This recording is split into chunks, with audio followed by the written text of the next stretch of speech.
ఒకసారి ఇంద్ర సభలో శివుడికి పార్వతికి ఒక కాంపిటీషన్ జరిగింది.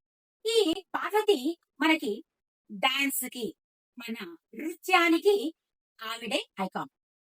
కానీ మనము డాన్స్ అంటానే మనకి ఏం ఏం తెలుస్తుంది? శివుడు అని చెప్తాము. ఈ శివ పార్వతులకి ఎందుకు శివుడు అయ్యాడు అనే దానికి ఇది ఒక స్టోరీ. ఈ శివ పార్వతులు ఇద్దరికి మధ్య వాగ్వివాదం ఏర్పడుతుంది.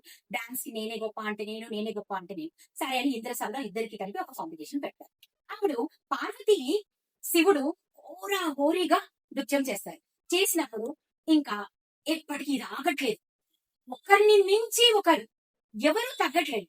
శివుడు అంటే శివుడు ఒక రేంజ్, పార్వతి అంటే పార్వతి ఒక రేంజ్. అలా చేస్తూ చేస్తూ చేస్తూ ఒక ఒక టైం వచ్చేటప్పటికి శివుడు ఏం చేశాడంటే మనకి ఈ రూపంలో వచ్చేసి లాగా ఇది పెట్టాడు.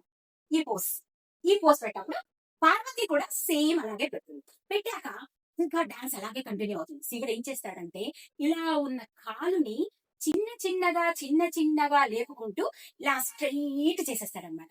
కరెక్ట్ గా స్ట్రైట్ గా శివుడు కాలు నిలబెట్టేస్తాడు.